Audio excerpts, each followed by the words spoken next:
Hey all, ex-art student here. Doesn't it suck when people just walk by your booth at an art market and think your stuff's really weird or even say it to your face? Well, yeah, it does. So today I'm trying to fix that. Over the past few weeks, I've been trying to create new products for future art markets to hopefully be more marketable, but still have my own spin on it. So one of my new markets that I'm doing is actually at a strawberry festival. I'm signed up for 2, which is pretty cool. And I decided, why not create some giant resin strawberry hanging planters? This was supposed to be really easy, but it kind of turned out to be a challenge. Whether the resin wasn't curing right, I ran out of it, or I just could not get the mold off. It was a nightmare. These were supposed to be quick and easy, but wound up taking me a long time to make sure it was perfect. I always inspect my resin products to see if it cured correctly. Here, it did not. So I'm going in with some UV resin again to try fixing those problem areas. I'm also creating a pink strawberry because my sister insisted people who love strawberry products love pink strawberries. So that's what I'm doing.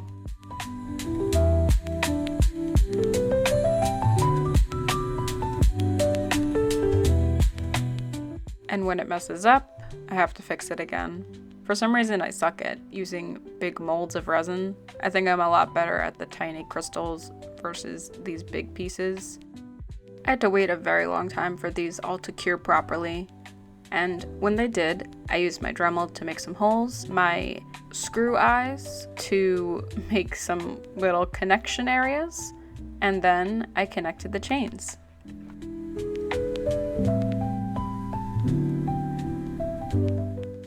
Look how cute. It actually turned out pretty well. I was honestly thinking I'd have to throw out these strawberries. Next, I moved on to my tablecloth. Sometimes I forget to hang out my poster that has my name on it, or there's no room for it. So I decided to make a tablecloth that showed my name and exactly what I do. It's handmade art by me. A lot of people ask me if my work is handmade, and I have to tell them yeah. And I figured it would cut a little bit of that extra communication out so they know exactly what they're in for when they're about to buy my products. So I use my vinyl cutting machine, and I have this specific white vinyl. I always have trouble when I use it, and this was no exception. I have been having trouble with my vinyl cutter as well, but I thought it was fixed. It didn't cut through everything properly. So I had to redo it on some silver. Silver was fine for this because I have black fabric. It would still stand out well and give that effect that I'm looking for. I also have my gravestones that have all the prices on it, so it would match.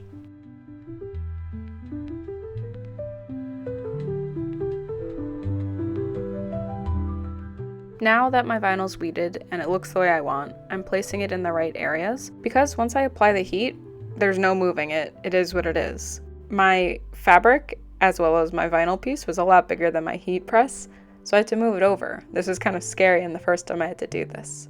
Then, when it had enough heat, I was able to peel it off. Sometimes you have to go from different angles and really maneuver it so you don't wreck any of the vinyl. So I'm just trying to work slowly and make sure that everything's sticking the way it should be. When I pull the backing off of my vinyl, I try to stay as close to that horizontal edge as possible so I'm not yanking the vinyl off. Next project, another banner, but specifically for the strawberry market.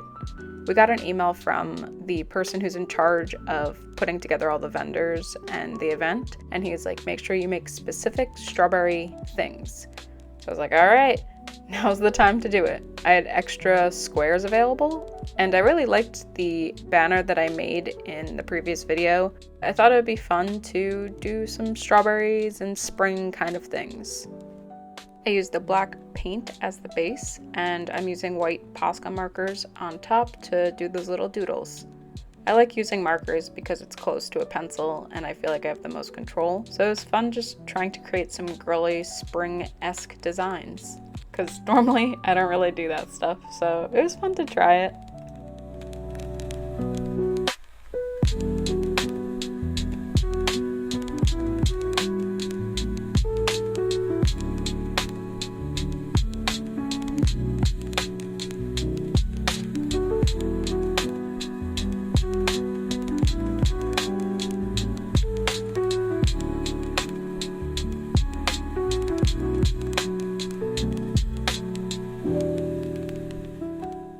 Everything is decorated. Now it's time to use the Dremel to make some holes. Once the holes are in, I'm able to use the jump rings to connect all of them. I like using gold. I think black and gold is a classic combination, so I hope other people like it too, and I think it's just cute.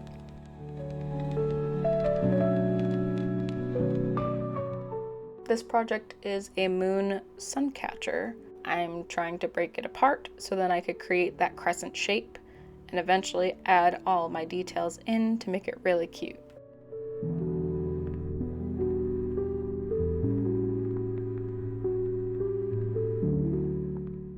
Since I hot glued this piece together, I want to hide it. Either you paint it or you cover it in string. I opted for the string.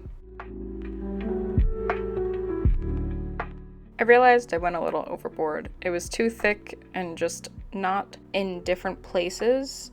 It wasn't loose enough, so I got rid of some of the string. I cut it off. There's no shame in going back in what you did to fix it. I'm prepping some crystals and some beads to be the little hanging pieces at the end of the moon. I like doing a little decorative thing like that, so it adds a little bit more. It looks a little bit more whimsical and witchy.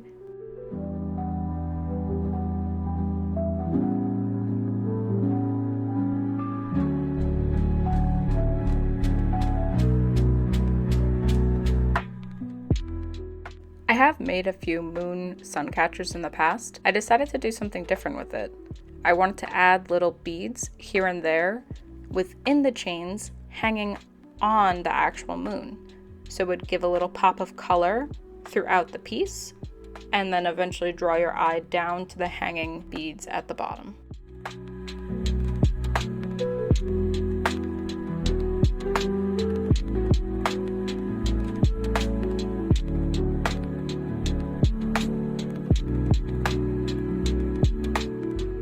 On to the next one. So I feel like I've gotten these cool grapevine wreath or a circle, and I always want to do something with it, but I feel like no one ever wants what I do, or maybe I just haven't pushed myself enough to create something that someone would want to spend their money on. I decided, why not super duper bedazzle it with a bunch of crystals, add some chains, and make it a beautiful sun catcher mobile. I saw some designs on Pinterest that inspired me, and I feel like sometimes when you're stuck, it's just good to look at some different places for inspiration. Time for another crescent moon. This was a lot harder to cut through than the previous one. I kind of like how there's the different colors and I could test out different strings with it. I had some trouble keeping it all together, so I had to use a lot of hot glue and my legs to really make sure it did not fall apart. Not gonna lie, I really like this brown vine and tan string combo. It reminds me of a broomstick. It's very more natural and witchy to me than the other one. I'm doing the same process as the other one. I'm adding the chain, adding some beads, and making sure there's some frill at the bottom. I like to give options for what I make in gold or silver because for me personally, I'd probably go for a gold decoration. So it really depends on the person and what your aesthetic is at your own home. Also, I really love making anything with chains and crescent moons. No one sells shrinky dinks anymore. I had to go on Amazon and buy some. I used my Prisma markers to make the base color for these strawberries, and then some acrylic paint markers to make the seeds. The idea behind this was to make cute little strawberry charms, whether I could hang them on bookmarks, or mobiles, or sun catchers, or make a bracelet. I don't know. I just figured it'd be good to have a bunch of strawberries around, especially because I have the strawberry marker coming soon. I found this foam piece, my Dremel, and just drilled into each of these strawberries. Later, I used my heat gun to shrink all of these little pieces. Eventually, I used the drill bit that I used for my Dremel to hold everything in place, and I found my own little method that worked pretty well.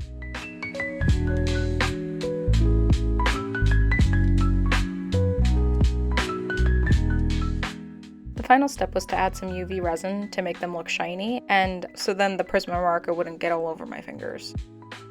I'm cutting up some chains to make a circular mobile. I wanted a lot of hanging, curtain-esque looking things to hang all of my little new strawberry beads on.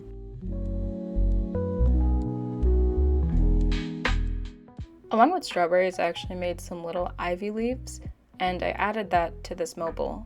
I think it made it a little bit more cute, and it was a good contrast between all the pink and red on this mobile.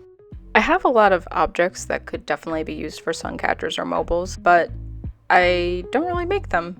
Usually it's because I don't have the chain available or the wire that I want at the time of inspiration, but I happen to have everything with me. I'm using wire to connect the chain to the circle because honestly I didn't have any jump rings that were big enough, and the chain would kind of just slide off if I didn't.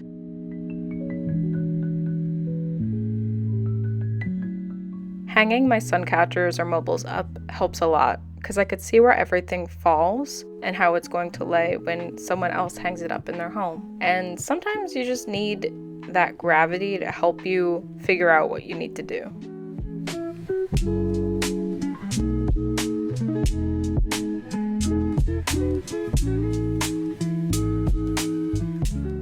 I cut chains and attached my little strawberry beads to each, and then just easily hung them up where I needed to. I decided where each loop connected to the circle was a good spot, so it separated each of those curtains.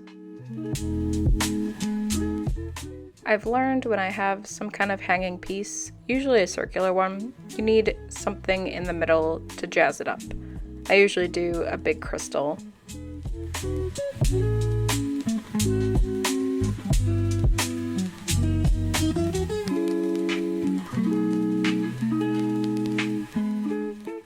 My last piece for this video.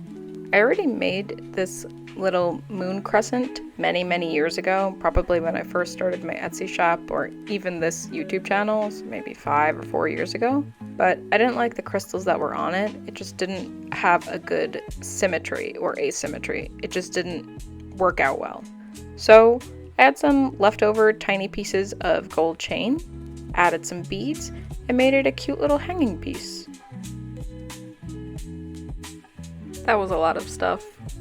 Now it's all hanging around my apartment.